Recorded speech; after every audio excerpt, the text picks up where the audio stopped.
मैं देवेंद्र पटेल विगत कई वर्षों से शिक्षण कार्य में संलग्न हूँ और आजीवन गणित के उत्कृष्ट शिक्षण के लिए संकल्पबद्ध हूँ। मेरे विवेक के अनुसार गणित की यह सेवा उन महान गणितज्ञों के प्रति सच्ची श्रद्धांजलि है जिन्होंने गणित की एक एक खोज के लिए अपना संपूर्ण जीवन समर्पित कर दिया। विद्यार्थियों, आज हम क्लास 11th का सेकंड चैप्टर जो रिलेशंस एंड फंक्शंस है उसका जो फंक्शंस का पार्ट का वीडियो आपके समक्ष आ रहा है इस समय, उस फंक्शन के तीसरे पार्ट की हम शुरुआत करेंगे आज। और इस फंक्शन के तीसरे पार्ट में आपकी बुक के अकॉर्डिंग और NCERT के अकॉर्डिंग जो भी है कि modulus function, greatest integer function और सिग्नम फंक्शन को बताना यहाँ पे आवश्यक है। ये आपके सिलेबस के अकॉर्डिंग है। तो मैं सबसे पहले ग्रेटेस्ट इंटीजर फंक्शन की बात करने वाला हूँ। ग्रेटेस्ट इंटीजर फंक्शन की बात करूँगा तो इसको पूर्ण रूप से बताने वाला हूँ कि इसका डोमेन, इसका रेंज और इसका ग्राफ का मतलब रेखा चित्र। आप ध्यान दें, महत्तम पूर्णांक फलन, ग्रेटेस्ट इंटीजर फंक्शन।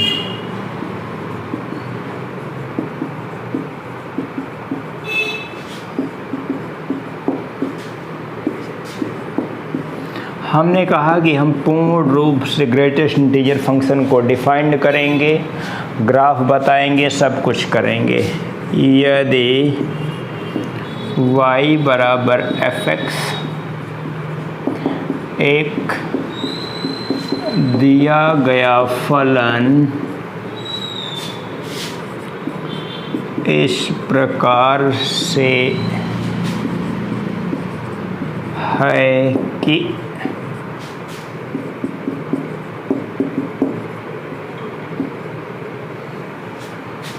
तो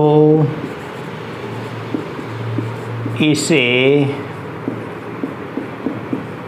महत्तम पूर्णांक फलन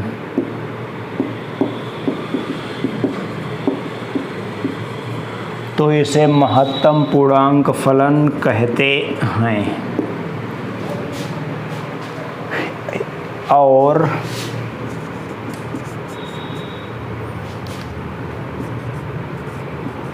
को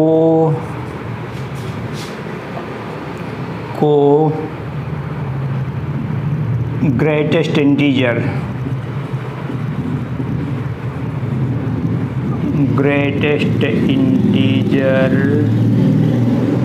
x पढ़ते हैं।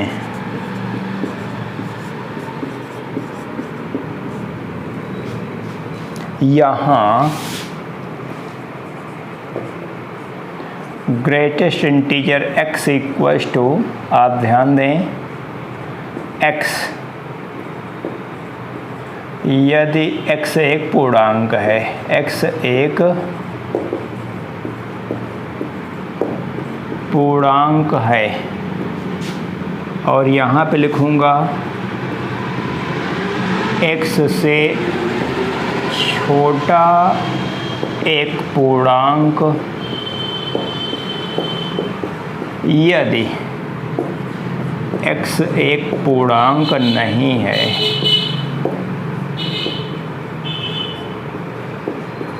ऐसे मैंने लिखा है। ज़रा समझने का प्रयास करें विद्यार्थी। 11th में है, चाहे 10th में हो, चाहे 9th में हो, सबको समझ में आएगा। आज पूरी ईमानदारी से यहाँ पर प्रयास करने वाला हूँ। आप ध्यान दें, मैंने लिखा है यदि y बराबर fx एक दिया गया फलन इस प्रकार से परिभाषित है कि fx इक्वल टू इस प्रकार से, तो इसे महत्तम पूर्णांक फलन कहते हैं। और इसको मैंने पढ़ने का तरीका भी आपको बता रखा है। इसको ग्रेटेस्ट इंटीजर पढ़ते हैं। ग्रेटेस्ट इंटीजर x ऐसे, हाँ यहाँ पे लिखा है, ऐसे सिंगल इन्वर्टेड कामा में मैंने बंद कर दिया है। ग्रेटेस्ट इंटीजर x पढ़ते हैं। इस चीज़ को क्या पढ़ते हैं? Greatest integer x। अब यहाँ पे ग्रेटेस्ट इंटीजर x को डिफाइंड कैसे किया गया है? यहाँ greatest integer x equal to x यदि x एक पूर्णांक है।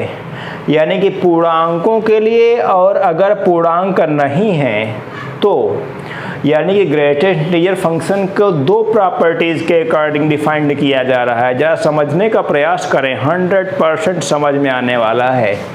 आप ध्यान दें, इसका मतलब ग्रेटेस्ट इंटीजर 2 का मान 2 होने वाला है और ग्रेटेस्ट इंटीजर -1 का मान -1 होने वाला है। ग्रेटेस्ट इंटीजर 0 का मान 0 होने वाला है। इसका मतलब ये हुआ भाई, हमने कहा कि ग्रेटेस्ट इंटीजर x का मान x हो जाएगा यदि x एक पूर्णांक है। तो आप देख रहे हैं यहाँ पे ग्रेटेस्ट इंटीजर 2 एक पूर्णांक है, तो इसका ग्रेटेस्ट इंटीजर मान सीधे 2 हो जाएगा। ग्रेटेस्ट इंटीजर -1 का मान भी -1 हो जाएगा। जितने भी पूर्णांक हैं उनका ग्रेटेस्ट इंटीजर मान में कोई परिवर्तन नहीं होता है, केवल चिन्ह हट जाता है बस। ग्रेटेस्ट इंटीजर 100 का मान 100 हो जाएगा, कोई दिक्कत नहीं होगी। अगर हम एक वेरिएबल के फॉर्म में मानना चाहें ग्रेटेस्ट इंटीजर a का मान, तो a हो जाएगा यदि a एक क्या है, पूर्णांक है। पूर्णांकों को आप कंसिडरेशन में भी मान सकते हैं, यानी कि आप वेरिएबल के फॉर्म में भी मान सकते हैं। चलिए आगे बढ़ता हूँ। आपसे कहा गया इसके दूसरे पार्ट के लिए दूसरी चीज़ को ऐसे परिभाषित किया गया है कि x से छोटा एक पूर्णांक अब की बार लिया जाएगा। कब? यदि x एक पूर्णांक नहीं है।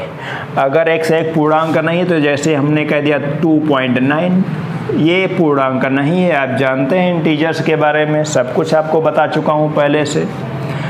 तो इसका मतलब 2.9 से छोटा पूर्णांक क्या हो जाएगा, 2 हो जाएगा, सब लोग जानते हो।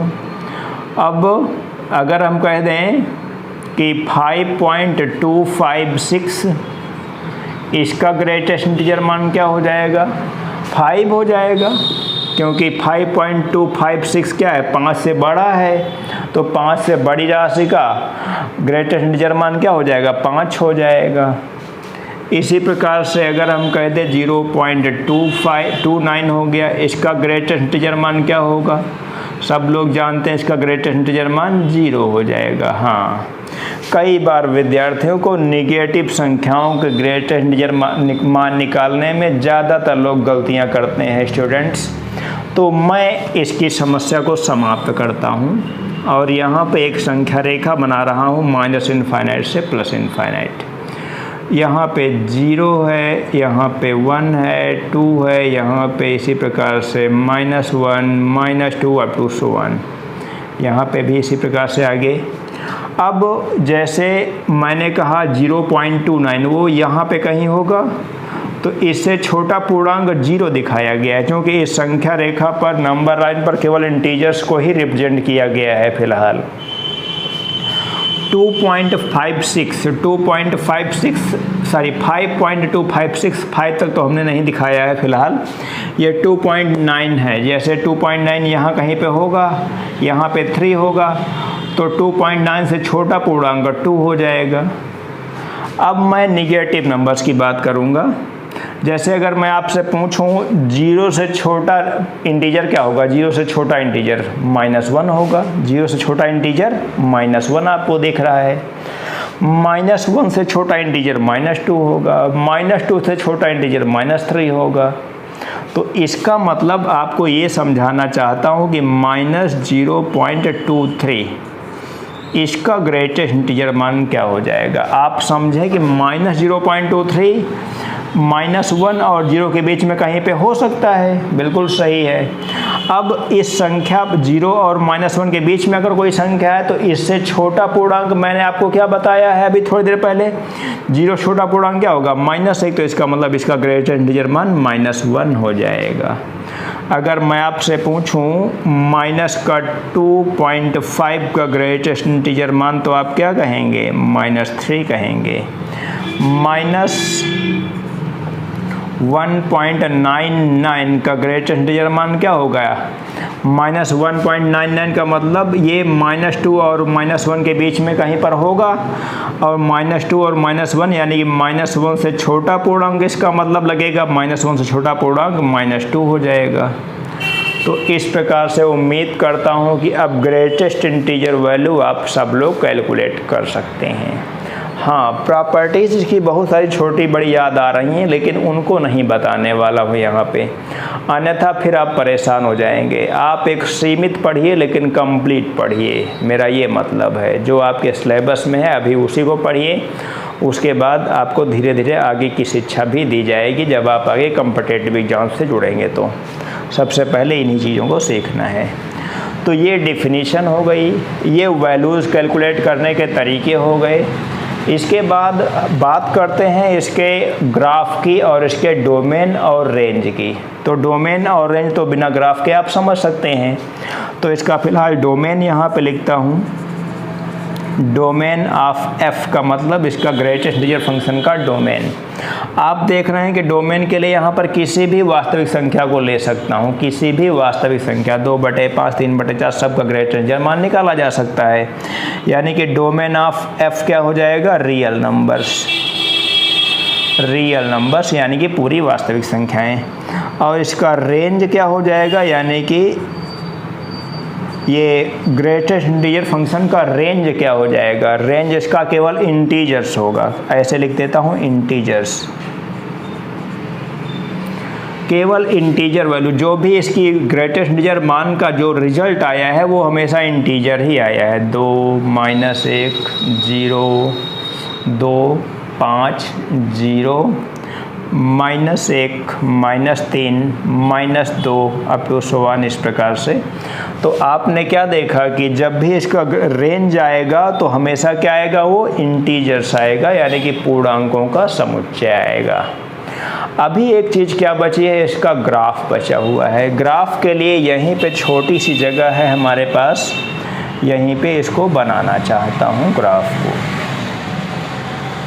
यहाँ पे तो 0 है ही, आप जानते हैं। यहाँ पे 1 है, यहाँ पे 2 है, यहाँ पे 3 है, यहाँ -1, यहाँ -2, यहाँ -3, यहाँ पे 1, यहाँ 2 और आगे अप टू 1 इसी प्रकार से -3, यहाँ -1, -2 और -3।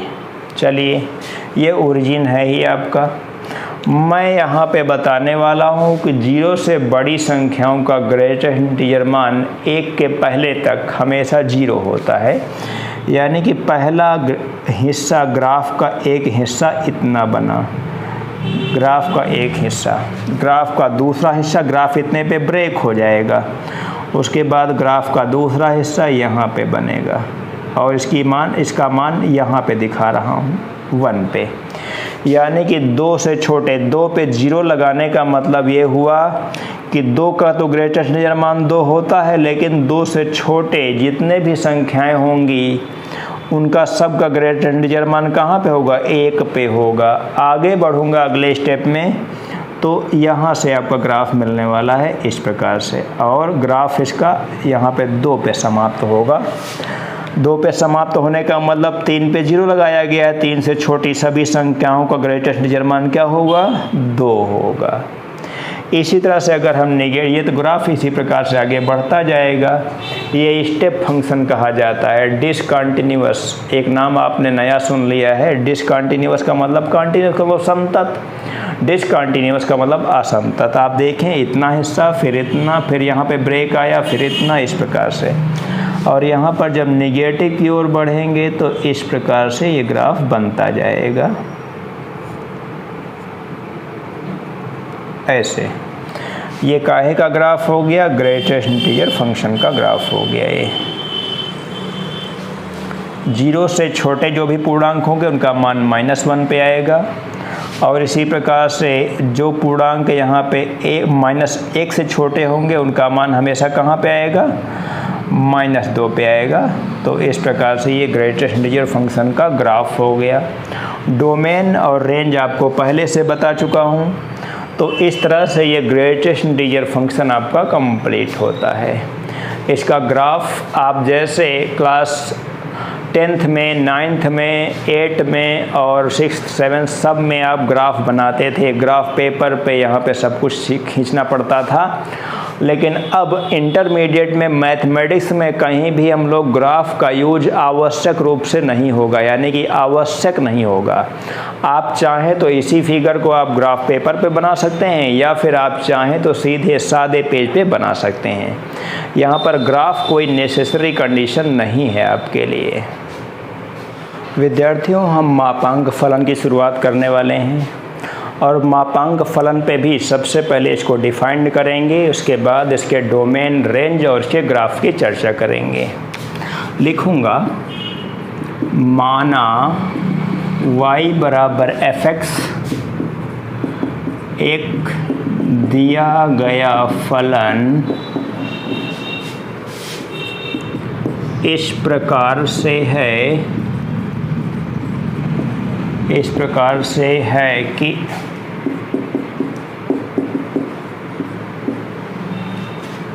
तो इसे मापांक फलन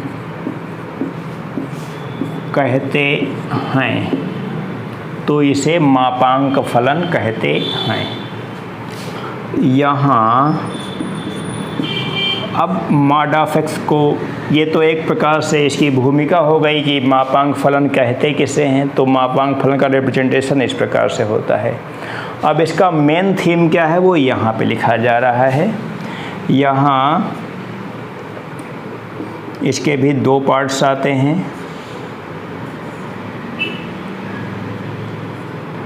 -x यदि x लेस देन 0, x आता है यदि x greater than or equal to 0, तो इसे हम लोग मापांक फलन कहते हैं। मापांक फलन, या फिर आप चाहें तो कई बार अगर ये कम समझ में आए तो इसको आप ऐसे लिख सकते हैं, मॉडुलस फंक्शन इक्वल टू ऐसे। कई जगह ऐसे भी लिखा जाता है, चाहे जो लिखिए आप, दोनों सही हैं। Modulus function x equal to ये modulus x equal to x यदि x लेस देन 0, यहाँ पे गलती हो, -x यदि x लेस देन 0 और प्लस x हो जाएगा यदि x greater than or equal to 0। तो इस प्रकार से तो इसको डिफाइंड किया गया है। अब इसके डिफाइंड करने का मतलब इसकी एक टेबल बनाना चाहते हैं हम लोग, क्योंकि हम इसका ग्राफ तभी बना सकते हैं जब आपको टेबल मालूम है, यानी कि इसकी वैल्यूज़ कैसे कैलकुलेट किए जाएंगे। जैसे अभी थोड़ी देर पहले हमने ग्रेटेस्ट इंटीजर फंक्शन पढ़ाया, ग्रेटेस्ट इंटीजर फंक्शन की वैल्यू कैसे कैलकुलेट करते हैं ये बताया, तब उसके बाद ग्राफ बताया। तो यहाँ पर भी उसी क्रम में चलेंगे तभी आपको समझ में आएगा। तो सबसे पहले जब मॉडुलस फंक्शन है तो मॉडुलस फंक्शन की वैल्यूज़ कैसे कैलकुलेट की जाती हैं ज़रा समझने का प्रयास करें। जैसे अगर हम कहें कि मॉडुलस ऑफ -2, इसका मान क्या हो जाएगा, आप देखें कि माइनस और यहाँ पे x की जगह पे -2 है तो -2 इक्वल्स टू ये हो जाएगा 2, यानी कि मॉड ऑफ -2 का मान क्या हो गया, फाइनल रिजल्ट 2 हो जाएगा। क्योंकि ये जो फंक्शन है ये दो रूपों में परिभाषित किया गया है। अगर x का मान निगेटिव है तो मॉडुलस हटेगा तो निगेटिव आएगा। This point should be noted, ये पॉइंट आपको नोट करना चाहिए। यदि मॉडुलस के अंदर की वैल्यू निगेटिव है तो इसका मतलब मॉडुलस हटेगा सबसे पहले बाहर निगेटिव आएगा। इस कॉन्सेप्ट को समझने में लोग महीनों सालों लगा देते हैं।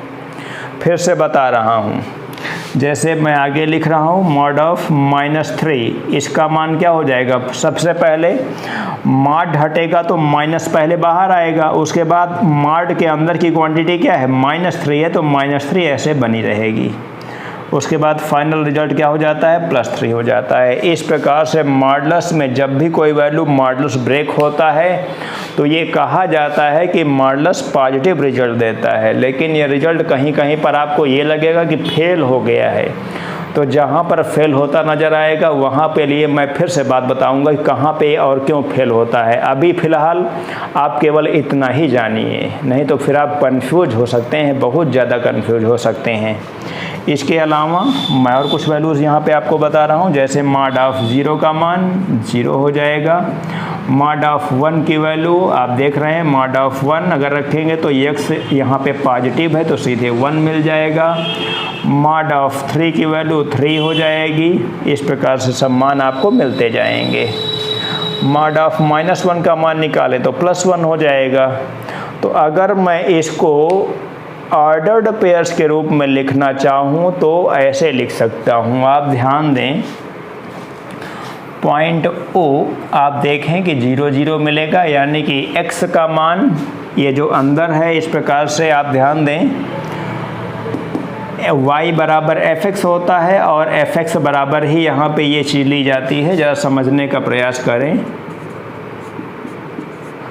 यहाँ fx बराबर मॉड ऑफ x को दो पार्ट में इस प्रकार से डिवाइड किया गया है और fx ही क्या होता है, ये y होता है। तो इसका मतलब ये हुआ कि अगर हम x का मान 0 रखेंगे तो y का मान क्या आया, 0 आया। और बिंदु A इस प्रकार से ले रहे हैं कि अगर x का मान 1 रखा गया तो y का मान भी 1 आया। x का मान 1 तो y का मान 1। पॉइंट B इस प्रकार से ले रहे हैं कि अगर x का मान 3 फिलहाल लिया है लेकिन 2 ले लीजिए। अगर x का मान 2 लेंगे तो y का मान भी 2 आ जाएगा। इसी प्रकार से नेगेटिव में आते हैं, A B C पॉइंट मानते हैं इसे। अगर x का मान -1 लेंगे तो y का मान +1 होगा। ये क्या है, ये y का मान है, इक्वल्स टू y हो जाएगा, ये आप जानते हैं। अगर हम पॉइंट D लें, अगर x का मान -2 लें तो y का मान +2 हो जा रहा है। आप देख रहे हैं खुद ही यहाँ पे। इसी प्रकार से और आगे वैल्यूज़ को आप ले सकते हैं। अब इन सभी मानों को XY प्लेन पर रिप्रेजेंट करें। इस प्रकार से ज़रा हमारी कला ज़्यादा अच्छी है तो आप लोग थोड़ा सा संभाल के समझेंगे यहाँ पे। और यहाँ पे 0 है और यहाँ पे 1 है, 2 है, 3 इस प्रकार से है।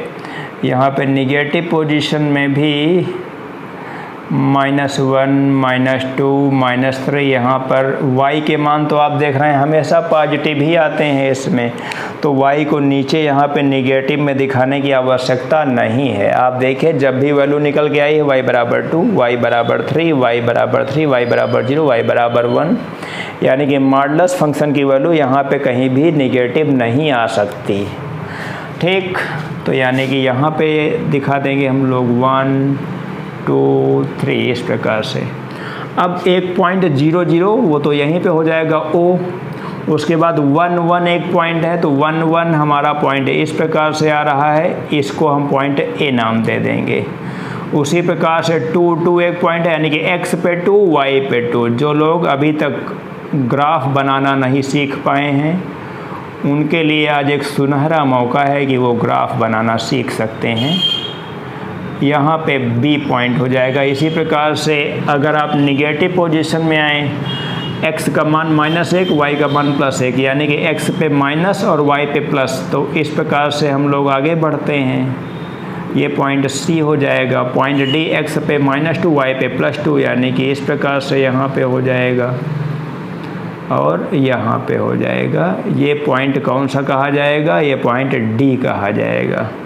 अब इन सारे पॉइंट्स को देखता हूँ कि कैसे मिलाता हूँ, एक लीनियर फार्म में मिलाता हूँ, यानी कि जिस प्रकार से वैल्यू मिलती जाती है उस फार्म में मिला रहा हूँ।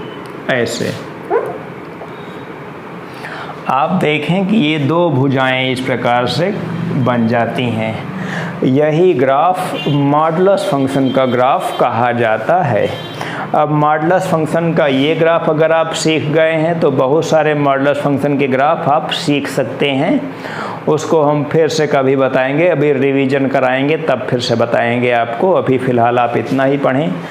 अभी आप जान चुके हैं मॉडुलस फंक्शन का। देखिए मित्रों, होता क्या है कि मैं कई बार एक चीज़ बताते बताते दूसरी चीज़ पे चला जाता हूँ। इसका कारण यही होता है कि बताने के लिए आप मेरे पास इतनी चीज़ें होती हैं आपके पास कि मैं सोचता हूँ क्या बताऊँ क्या छोड़ूँ।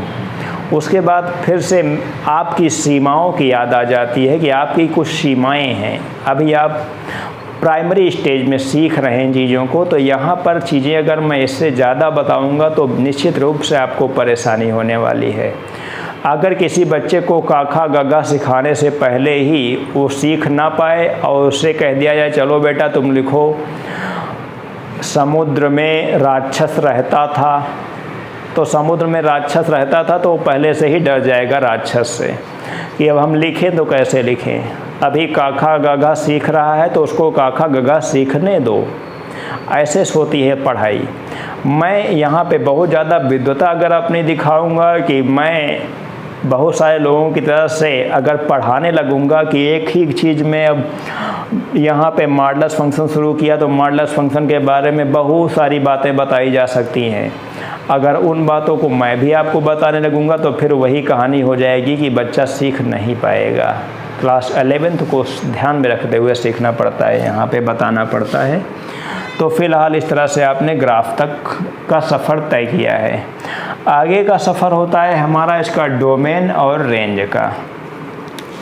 तो डोमेन ऑफ एफ यहाँ पे क्या हो जाएगा भाई? डोमेन आपने देखा कि यहाँ पर पूरा रियल नंबर होता है। पूरे रियल नंबर के लिए जो है कि मॉडुलस फंक्शन डिफाइंड होता है। तो डोमेन ऑफ एफ क्या हो जाएगा यहाँ पे? Real numbers. इसका रेंज क्या हो जाएगा? रेंज ऑफ एफ यहाँ पे क्या हो जाएगा? केवल पॉजिटिव। रेंज में आपने देखा कि यहाँ पे 0 1 2 2 1 ये हमेशा सेकेंड वाले जो ऑर्डर्ड पेयर्स का जो सेकेंड एलिमेंट होता है वो इसका रेंज कहा जाता है। तो आपको याद आ ही रहा है, तो अब सीखना बहुत आसान होगा आपके लिए कि रेंज ऑफ एफ क्या हो जाएगा? पॉजिटिव रियल नंबर्स, या फिर ऐसे हम आर प्लस लिख सकते हैं इसी को, या फिर लिखना चाहें तो धनात्मक वास्तविक संख्याएं।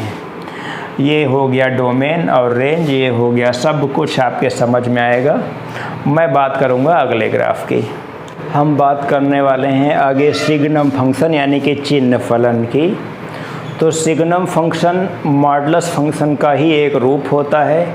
मैं इसको बताना चाहता हूँ, यहाँ पे डिफाइंड करना चाहता हूँ। ग्राफ, डोमेन, रेंज सब कुछ बताने वाले हैं, आप ध्यान दें। माना y बराबर fx एक दिया गया फलन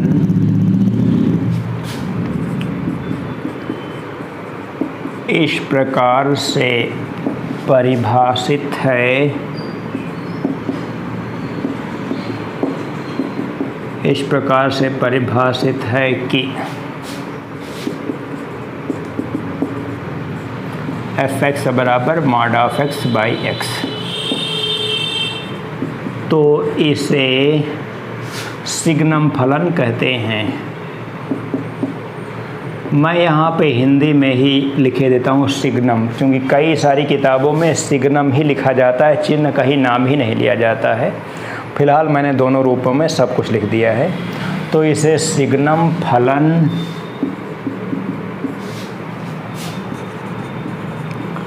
कहते हैं। ठीक, यहाँ mod of x by x बराबर, यहाँ पे देखता हूँ कि कितनी वैल्यूज़ यहाँ पे इसकी प्राप्त हो सकती हैं। ये -1 हो जाता है यदि x लेस दैन 0। ये 0 हो जाता है यदि x इक्वल्स टू 0, और ये 1 हो जाता है यदि x इक्वल्स टू यदि x ग्रेटर दैन 0। यानी कि सिग्नम फंक्शन कितनी वैल्यूज़? केवल और केवल 3 वैल्यूज़ देता है बस। x का मान लेस देन 0 का मतलब अगर x का मान नेगेटिव लिया जाएगा तो signum function mod of x by x क्या वैल्यू देगा? -1 वैल्यू देगा। और 0 अगर हम 0 बाई 0 रखेंगे तो यहाँ पर विद्यार्थी कई बार प्रश्न उठाते हैं, गुरुजी 0 बाई 0 है तो इसको कैसे हम लोग डिफाइन करेंगे? यहाँ पर ये तो इनडिटर्मिनेट फार्म होता है। तो आपको बताना चाहता हूँ कि यहाँ पर मॉड ऑफ 0 बाई 0 जो है वो 0 मान इसका कंसिडरेबल वैल्यू है, यानी कि ये इसका मान्य मान है, यानी कि परिभाषित मान जिसे कहते हैं, डिफाइंड वैल्यू है ये डेराइवल वैल्यू नहीं है। आमतौर पे आप लोग दो वैल्यूज़ का अध्ययन करते हैं, कोई भी चीज़ हो उसको दो फार्म में आप लोग पढ़ते हैं। एक फार्म होता है हमेशा जो कि केवल डिफाइंड होता है, उसको डेराइव नहीं किया जाता है, और कुछ ऐसी चीज़ें होती हैं वो डिफाइंड भी होती हैं और डेराइव भी होती हैं, यानी कि उनका डेरिवेशन भी दिया जा सकता है। जैसे अब यहाँ पे थोड़ा सा अलग बात करना आवश्यक हो गया है तो ज़रूर बताने वाला हूँ। जैसे मैं यहाँ पे ये चीज़ लिख रहा हूँ, ये मैं अगर कहूँगा बेटा इसको पढ़िए तो आप कहेंगे कि ये एस लिखा गया है, एस। अगर मैं कहूँगा बेटा इसको पढ़िए तो आप कहेंगे गुरुजी ये तो गलत है, उल्टा एस लिखा है। तो इसका मतलब ये हुआ कि एस अगर ये नहीं होता, जिन विद्वानों ने इससे एस नाम दिया है वो केवल एक नाम दिया है, उसके बारे में कोई डेरिवेशन नहीं दिया है, ये एक संकेत है केवल, और संकेत का कभी कोई जो है कि डेरिवेशन नहीं होता है। तो ऐसा नहीं है कि एस ऐसे नहीं लिखा जा सकता था। अगर कोई एक व्यक्ति शुरू में जिस व्यक्ति ने इसे एस नाम दिया है तो आज पूरी दुनिया इसे एस नाम, अगर वो व्यक्ति इसे एस नाम दे देता तो आज सारी दुनिया में एस इसे कहा जाता। जैसे आपका नाम अगर श्यामू है तो पूरी दुनिया, सबसे पहले पूरी दुनिया में तो आज पूरी दुनिया ने तो आपका नाम श्यामू नहीं रखा ना। श्यामू आपके ओरिजिन ने, आपके माता पिता ने आपका नाम श्यामू रखा, तो उसके बाद सारी दुनिया में आप श्यामू के नाम से विख्यात हो गए। उसके पीछे कोई तर्क नहीं दिया जाता है कि श्यामू मैंने क्या नाम दी, क्यों नाम दिया, रामू मैंने क्या नाम क्यों नहीं दिया, वो एक केवल नामकरण होता है बस। तो आइए फिलहाल आगे बढ़ता हूँ। तो इसका मतलब 0/0 पे ये जो फंक्शन है ये डिफाइंड वैल्यू है। मैं यहाँ से अपने डिस्कशन की शुरुआत किया था। तो -1 और +1 कैसे आते हैं इसको समझना यहाँ पे आवश्यक है। जैसे अगर x का मान 0 से छोटा लिया जाए, यानी कि निगेटिव लिया जाए, तो ये वैल्यू क्या देता है, निगेटिव वैल्यू देता है। 0 छोटा का जैसे -2 ले रहा हूँ, आप ध्यान दें, मॉड ऑफ -2 अपान -2, आप जानते हैं इसका मान मॉड ऑफ -2 का मान +2 हो जाता है, अपान -2 है ही, इसका मान क्या हो गया, इसका मान -1 हो गया। तो ये पहला वाला रिजल्ट आप इसका जान चुके हैं कि कैसे आता है। अगर मैं x की जगह पे 3 रख दूं तो सिग्नम फंक्शन का मान कैसे निकालेंगे, यानी कि mod of 3 upon 3, mod of 3 का मान 3, आप पिछले इसके पहले जो मॉडुलस फंक्शन में पढ़ चुके हैं, 3 तो 3 है, इसका मतलब ये +1 हो गया। यानी कि कहने का मतलब, अगर आप अभी ध्यान दीजिए, अगर आप 4 रखेंगे तो 4/4, ये 4/4 बन जाएगा, 1 बन जाएगा। अगर आप अभी -5 रखेंगे तो मॉड ऑफ -5 अपान -5, यानी कि 5 अपान -5, यानी कि -1। तो जो सिग्नम फंक्शन हुआ, सिग्नम फंक्शन का जो रेंज हुआ, रेंज, इसके रेंज में केवल और केवल 3 संख्याएं ही हमेशा आती हैं, -1, 0 और 1। इसका डोमेन आप देख रहे हैं कि पूरा रियल नंबर हो सकता है। यहाँ पर तो मैंने इंटीजर्स लिया है, लेकिन आप चाहें तो 2.5 अपान 2.5, इसका भी मान क्या हो जाएगा, 1 हो जाएगा इसका मान, आप जान रहे हैं, कोई ऐसी दिक्कत नहीं है आपको। तो पूरा रियल नंबर इसका डोमेन हो जाता है, और रेंज केवल 3 पॉइंट इसकी रेंज में आते हैं। तो ध्यान दीजिए लिखने का तरीका क्या है। Domain of f equals to real numbers आप लिख लेंगे, और रेंज ऑफ f यहाँ पे क्या हो जाएगा, रेंज ऑफ f -1, 0 और 1। ये कर्ली ब्रैकेट के अंदर केवल 3 संख्याएं इसी रूप में लिखी जाएंगी, ये इसका रेंज हो जाएगा। अब बात आती है इसके ग्राफ की। तो इसका ग्राफ कैसे बनता है ज़रा समझने का प्रयास करें। ये 0 है, यहाँ पे ये पॉजिटिव x होता है, आप जानते हैं, यहाँ पे -x होता है, यहाँ पे y पॉजिटिव, यहाँ पे y निगेटिव होता है। यहाँ पे आप जानते हैं 0 पे तो 0 रिजल्ट देता है, जहाँ पर पॉजिटिव x का मान अगर पॉजिटिव लेंगे तो y का मान हमेशा पॉजिटिव ही आएगा। इसका मतलब ये हुआ, आप ध्यान दीजिए, अगर x का मान पॉजिटिव लिया गया था तो y का मान भी पॉजिटिव आया था। आप देख रहे हैं यहाँ पे, इसका मतलब हुआ पॉजिटिव 1 आया था, यानी कि यहाँ पे ऐसे ग्राफ जाता है। ये पॉइंट यहाँ पे है 0 और माइनस, सॉरी मैंने तो उल्टा दिखा दिया, यहाँ पे पहले दिखा, सॉरी ये नेगेटिव। चलिए फिर से बता रहा हूँ, आप घबराएं ना, कई बार मन भटक जाता है ना, पढ़ाते पढ़ाते दूसरी चीज़ों की ओर मन चला जाता है। आप समझने का प्रयास करें। जब x का मान यहाँ पे 1 लिया गया था तो y का मान क्या आया था, +1 आया था। तो हमेशा ग्राफ यहाँ से ब्रेक होगा 0 और 1 से, यानी कि ग्राफ अगर हमने 0 लिया तो 0 आया, 1 लिया तो 1 आया, 2 लिया तो 2 लिया तब भी 1 आया। x का मान 1 2 कुछ भी ले, y का मान हमेशा 1 ही बना रहेगा। आप देख रहे हैं कि नहीं देख रहे हैं? ये बहुत ही अच्छे तरीके से आपको समझाया जा रहा है। अगर आप x का मान 0 लेंगे तो y का मान 0 होगा, यानी कि इस पॉइंट से ग्राफ की शुरुआत हो रही है। अगर आप x बराबर 1 लेंगे तो y का मान क्या होगा, 1 होगा, यानी कि 1 पॉइंट यहीं पे आएगा। अगर आप x बराबर 2 लेंगे तो y का मान क्या आएगा, 1 ही आएगा, जैसे आपने यहाँ पे देखा था। x बराबर 2, x बराबर आपने कहीं पे भी यहाँ पे फ़िलहाल चलिए 3 रखा है। अगर x बराबर आपने 3 रखा तो y का मान क्या आया, 1 आया। तो इसी प्रकार से अब निगेटिव पोजीशन में भी यहाँ पर एक पॉइंट कंसीडर करते हैं। इसका कोऑर्डिनेट यानी कि निर्देशांक 0 का मान -1 होगा, और इस प्रकार से इसके सब बनते जाएंगे। यहाँ पे -1, यहाँ पे -2 अप टू 1 जो भी होगा, लेकिन ये y का मान नहीं बदलेगा। x का मान -1 -2 -3 कुछ भी रखेंगे, लेकिन y का मान हमेशा क्या निकलेगा, यहाँ पे y का मान हमेशा -1 ही निकलेगा। तो कई बार विद्यार्थी हमसे ये पूछ पड़ते हैं, गुरुजी इस लाइन है, ये तो एक लाइन है, तो लाइन को हम इधर भी बढ़ा सकते हैं। तो विद्यार्थियों, इसके डाउट में आप नहीं रहेंगे कि ये एक लाइन है। लाइन तो है, सही बात है, लेकिन इस लाइन का ये पॉइंट ऐसा है, ये इनिशियल पॉइंट कहा जाएगा। ये इनिशियल पॉइंट यानी कि इस लाइन की जो शुरुआत होती है वो यहीं से होती है। इसके बाद इसका टर्मिनल पॉइंट यानी कि इसका अंतिम बिंदु आपको ज्ञात नहीं किया जा सकता है। जैसे जैसे x के मान बढ़ाते जाएंगे ये ग्राफ आगे बढ़ता जाएगा।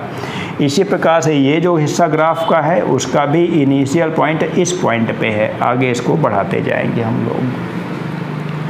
तो इसके ग्राफ में इसके आगे कुछ नहीं होगा। ग्राफ, डोमेन, रेंज और फंक्शन पूरा सब कुछ डिफाइन कर दिया गया है। मैं यहाँ पे तीनों ग्राफ सबसे पहले मैंने आपको बताया है आज के इस वीडियो में।